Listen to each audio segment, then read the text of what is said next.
We remove the plastic door sill trim. It's held in place by clips on both the outer and inner sides.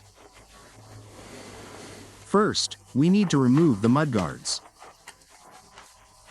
both the front and rear. This can all be done without removing the wheels, provided you have the necessary tools. Let's start with the front mudguard. As it's attached to this trim, it's essential to remove it. For ease of use, you can turn the wheel slightly and unscrew the screw, which is accessible from the pit. It's a self-tapping screw screwed into the body.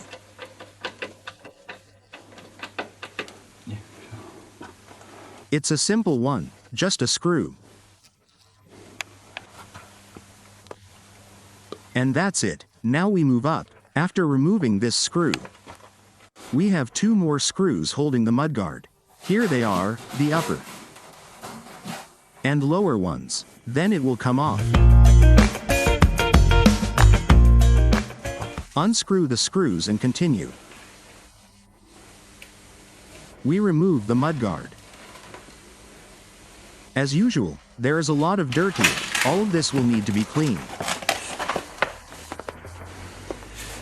Then to remove the threshold, we still have two screws, which also definitely need to be unscrewed. In principle, for further, if you remove, for example, the arch, the fender liner, the arches, the mudguard is removed in the same way, then there are screws, but that's a different story. Then we remove the rear truck.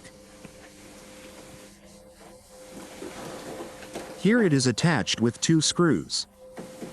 This part, and there is one more clip. Here it is a little further in the depth. Here it is. Here is another screw in the depth. Visually everything is noticeable. Yes, if you have a kit, here is an angular holder. A bit. Everything fits here easily. You basically just need to press it here.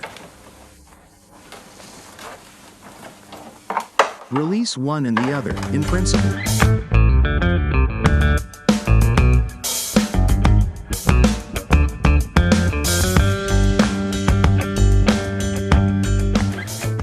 If space allows, you can use a ratchet. Well, this is so you don't have to remove the wheel.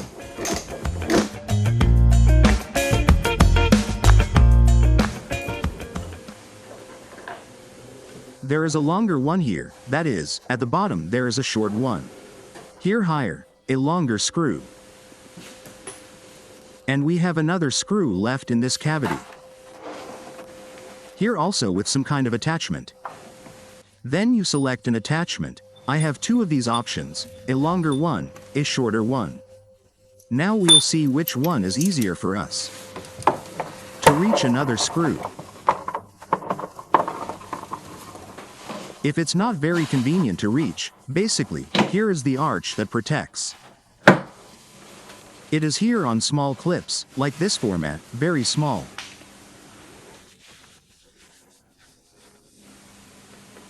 It's held around the perimeter, so you can remove it a little to make. We need the screw.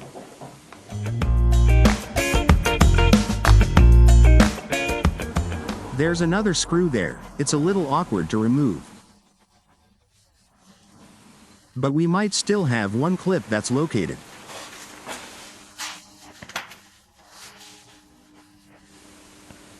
Inside, here it is, using the same tool. Does it make sense to remove the wheel first? Maybe it does. I don't know how much faster it will be. Either way, it works. The mudguards are removed. Front and rear, now we have the clips that are located around the perimeter. Of the upper part of the threshold and the lower one, we immediately remove the lower one, then we remove this part, go into the pit, then remove the clips that are located below the threshold, 4 pieces. The order is not important, it's not critical here. Everything is held on by the upper part of the clips anyway. Comma.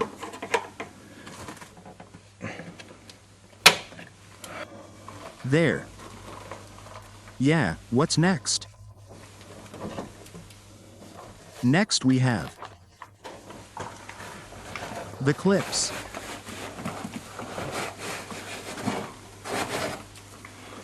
The clips that are on the inside. They go around the perimeter. Here is one, here. On this side, that's how they go, each one, like this.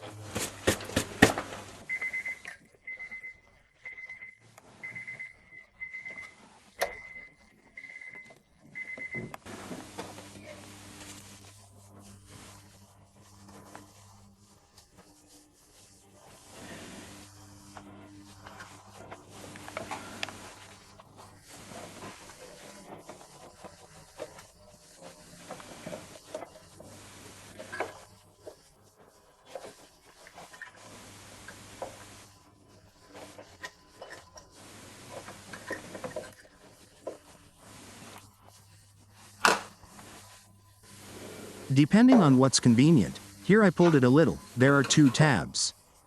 I moved one to this side, then, so that it doesn't snap. Holding on to this side. I'm looking for the second tab, which also needs to be moved to the center. That's it, the latch is removed, safe and sound. Yeah. Well, now I understand what the point was. So we hold these 2 fasteners together. Then it comes out of its groove easier. The whole fastener remains intact. The whole panel is held on by internal clips. Basically, as I said, I have access. I had to move the 3 on the driver's door. A little, the fastener. Then they can maybe pop out of their places. You have one left here, which is very difficult to access on this part. And you have 2 fasteners here, one left. From the outer door, now I'll show you, there is another clip here. Well, their fastenings all go in one direction, that is, they are inserted into this part. The easiest way is to unfasten 3 here, 2 in the back, leaving here and 2 here. Then you take the card itself, the panel itself, and it can be moved to the left. Yes, towards the engine. If you pull it a little, these grooves here are released, then the entire body can be removed. That is, what I was talking about, they all go in the direction of movement, here are their locks. That is, then you just pull them to this side. You are left with 3 fasteners in place. 2 of them, the third is on the wing from this part. In this position, they are much easier to remove, in the same way. Put them on a little, move them, they come off without any problems. And what is the order in which they are put on, and put them on, take them off, put them back. Then they snap into place quite easily, that is, putting them back is many times easier than taking them off. But it is possible, all the fasteners are intact, all the clips are intact.